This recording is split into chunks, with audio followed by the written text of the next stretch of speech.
Hello and back to a new video. Today we're going to take a look at a very good team for the Ultra League Premier Cup, as we're going to have here a team with Obstruct Obstagoon. This seems to be a very strong Pokemon for this meta and I kind of wanted to try it out here. We're going to have two flyers in the bag. I feel like that the core between the Obstruct Obstagoon as well as the Charizard is a very good core. We are playing here the normal, the Shadow Charizard here, which you don't have to do. Or we, by the way, get the boost here, which is amazing. And we don't get the debuff, which is something that I don't really see that often. But I feel like actually that the normal Charizard is still a little better. Gives you better matchups against something like a Dragonite as well, which your team otherwise might struggle against. If you don't have a Pidgeot and you want to make this a non-XL team, you can also use something like the Gyarados and use then the Gyarados as a safe swap instead of the Charizard and use the Charizard in the bag. That should work out pretty well as well. Next game here, we're going to see them at Champ against us, which is going to be something we of course have to swap out.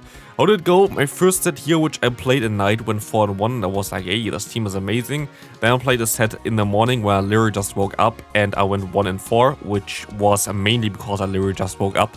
I had so many games that I could have won that I just lost because of that, and then I had a 3-2 set at the end with us as my third set. I just put in the first and the third set here because they were a little bit more telling about the team, because I could have easily went positive in the second set as well. I just misplayed so much because I was still asleep basically. We will see here the opponent having the Charizard. Again, Charizard is basically the new Noctowl of the Ultra League. I saw like a comment from someone below my video about that. I didn't come up with that one myself, but I feel like it's fitting. And sadly, this will not be a good game because actually still, even though Charm got debuffed, and we're going to even debuff it even more here, this is something that I cannot just win because of the pure damage the opponent does here. We see already here, my health is declining very fast. Yes, we still have some shields left or whatever, but they are just having such a fast move heavy team there that it just knocks out my Pidgeot at the end, which is kind of annoying. Next opponent, we will see a Dragonite in the lead. I'm going to swap out immediately into my Charizard, getting greeted by one Swampert here. This does not look very good for me, right? But actually, this matchup can work out pretty okayish at least. You can force shields. I don't think you're going to be able to win this one if they swap in fast enough, but like this, we're still going to be able to force some shields from the opponent, which is going to be nice. We are 2 shields down as well already, but we can go ahead and go for one charge move here, our own. With the Dragon Claw, we get the shield from the opponent. We can go for another one. And I should swap out here, not gonna lie, just keep my Charizard alive. But I thought I might be able to go for one more fast move. You saw me trying to swap out there, didn't work out. But I'm still going to be able to get some energy on my Pidgeot. And what you see here as well is shields are down. And we're seeing Jellicent in the back, which is also kind of nice to see. And in general, what we can do here is we can go ahead and go for one Brave Bird, swap out, I thought, but no, the opponent swaps out, allowing us to go for another charge move here. And I make a mistake here. Why did I swap out here? It didn't make any sense at all to swap out here. I should have just stayed in. This was completely unnecessary because now we get hit by this move from the opponent. Luckily they have Hex, but they might still be able to Hex me all the way down. And that would be annoying, but luckily we're still going to be able to hit the move. But nope, they're going to go for one charge move here. It's going to be the Ice Beam, means they have Ice Beam plus Shadow Ball, and at least we're going to be able to farm them down now. But if I just stayed in with my Pidgeot, even though we were 4 times debuffed actually, I still would have been way better off than if I swapped out there, so that was already a mistake. Here we see the next opponent having a Charizard in the lead. This is going to be an interesting one, as we can go ahead and go for some Blast Burn damage with our Charizard against the opponent's Walrein. This is basically the main reason why I use the Charizard as a safe swap. That's also why you can use the Gyarados as a safe swap. You kind of want to get rid of the ice types for the Noctowl, not the Noctowl, not basically the Noctowl, but the Pidgeot on the back, because Pidgeot really only struggles against Steel as well as Ice types, and those Pokemon you can pretty easily bait out with the Charizard there. That's why I thought this combination would make a lot of sense there, especially with the Obstagoon in the lead. We haven't seen too much Obstruct action, but I think I still use it later on a lot more often. I think Obstruct might be a little bit better as a closer as well, but I didn't really have an idea for a team with this thing as a closer. But I actually think that something like Charizard, this thing as a closer, and Snorlax as a safe swap would make a lot of sense, so maybe I should have run that as well. Would be a team that you can run for sure if you want to run a team where you use Obstagoon as a closer, Charizard, this Obstagoon in the back. Here also they have Obstagoon in the back with the Charizard in the lead, and then the yeah, then for example the Snorlax says over there. But here we will see that we're going to be able to just completely destroy them with our Pidgeot. Pidgeot is just going to town here. We'll be able to take those moves, and I need one more counter to knock out the opponent Charizard. This should be a pretty clean sweep here, as we're going to be able to go into the next game. We're going to see here the Obstagoon against a Walrein. This is amazing for us as well, so we're going to swap now into our Pidgeot against the Swampert.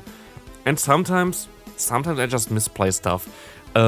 Here, I feel like okay though how I played this one, shielding the first one, going for the Feather Dance, but a lot of times I should have just went for the nuke like here as well, and would have helped me out a little bit more.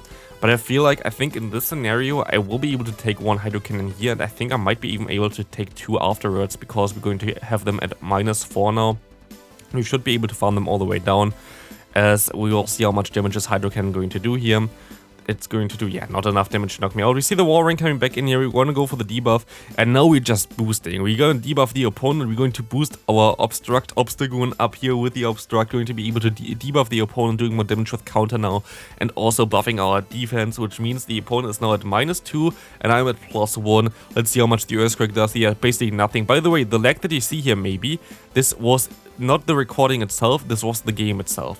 My game was extremely clunky at this point of time, as you might see here as well. Just, it's double speed as well. Like, if you just slow it down by half, you see how really laggy this is right now for me.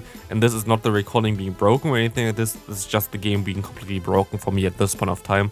Don't know what happened to this there, but this was just for one game, and this was not just the recording that just randomly happened in the middle of it. I don't know what was wrong, but we can store one move there for later maybe, and we're going to just try to knock them out with the damage of our fast move Wing Attack here, as we still have another Wing Attack user in the back, and they had 2 shields left, so it wasn't really worth it for me to go for another charge move. One core breaker for this team is kinda Chestnut if it runs like here Smackdown, but we're also going to be able to get out the Ampharos here, so this is already not a good matchup for us. This is already looking a little bit weird in general, like Ampharos plus Smackdown Chestnut is kinda wild. But yeah, our opponent plays a very wild team. I'm going to go ahead and go into my Obstagoon. This is risky to no shield here, because they could have theoretically, of course, the Focus Blast, which would completely destroy you. Does like, I don't know, 200, 300 damage or something against an Obstagoon. But luckily, they only go ahead and go for the Thunder Punch, allowing us to go ahead and go for some Night Slashes here, hopefully knocking them out. If they want to shield, they can shield. I can go for another one if they want me to, but they're going to no shield here, and we have to swap out. We don't really have coverage, sadly, because of the Obstruct against the opponent there. And sadly, my opponent just completely hardwalls me there. There's nothing that I can do anymore. The Walrein here is, of course, the hardest answer that you don't really want to face with your Pidgeot in the back. So yeah, it's kind of sad here, but this is something that I have no chance of winning from the get-go. And we can go still for one Brave Bird here, but like even this will not knock them out, and they're still going to be able to, yeah, just go ahead and farm me down there. There was nothing I could have done in this battle. Next opponent, we see a Drapion here. Drapion going to be a pretty okayish Pokemon to face, but also not the one that I really want to face. We're gonna go for Obstruct though, because this kind of threatens the opponent to swap out, because they get the defense drop while I get the defense buff. And this allows me to take those moves also a little bit easier. Sludge Bomb coming through, fine for me. Doesn't do that much damage. I can go for the Night Slash, which in hindsight, maybe I should have overfarmed a little bit, because the likelihood of us getting a boost there is anyway very low, so like throwing it immediately allows the opponent to just swap out later. And they swap out into a Trevenant, which is something I didn't really expect, but I like.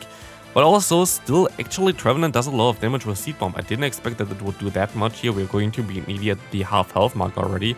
So I'm actually going to throw my Feather Dance now, just to try to get lost damage from the opponent here. And we're still going to be able to farm them all the way down here. Should have maybe undercharged a little bit, maybe no bubbled as well, but as I already getting lower here, I kind of want to still at least have some health left, and I have still at least a Brave Bird stored. We see the Manabus. I should have went for one more fast move before, but I thought they might go into their other Pokemon. I make a mistake here. For whatever reason, I go for my Obstagoon here and go for the Night Slash. I could have went for Obstruct, which would at least make sense, but this doesn't really make too much sense. I will be able to go for one Night Slash here though, gonna get them low, and they're going to throw now as well, allowing me to go back into my Pidgeot, trying to farm them all the way down, or it's just only 1 HP left anyway for them, and I think they're going to forfeit now anyway, yeah.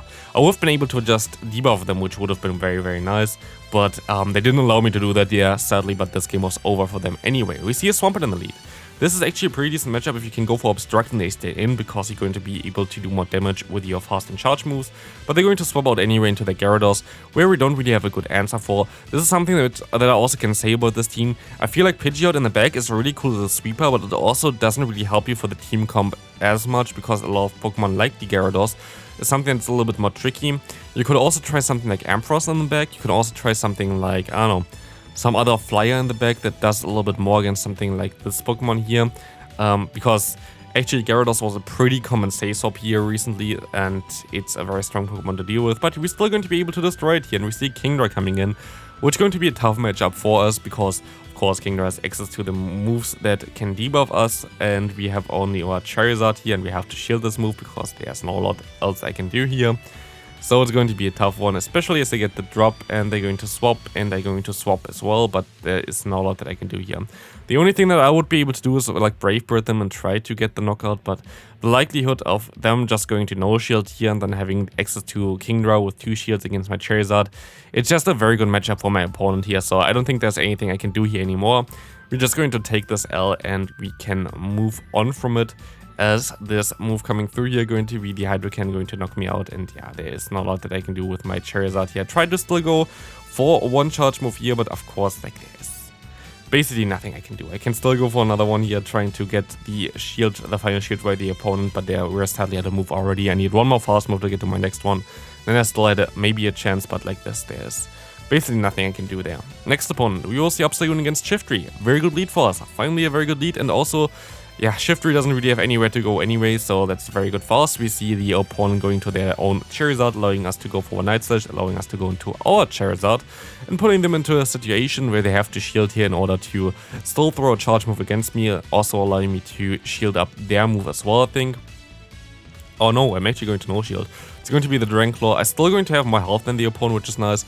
Also should allow me to maybe farm them all the way down, or do I go for the charge move here? I'm going to go for the charge move, not wanting to give up another shield here. They're going to shield this move up though, so I'm going to shield my move up here as well, and just going to try to align my Pokemon, so basically shields are down for both people. The Charizard is going down as well, and we see a Dragalge in the back. Good thing that we were able to realign here, because we have to get our Pidgeot on here and try to go for one Brave Bird, as Brave Bird will be able to do a ton of damage. I can swap out now because my entire team is pretty good against the Shiftry. They're going to swap out as well.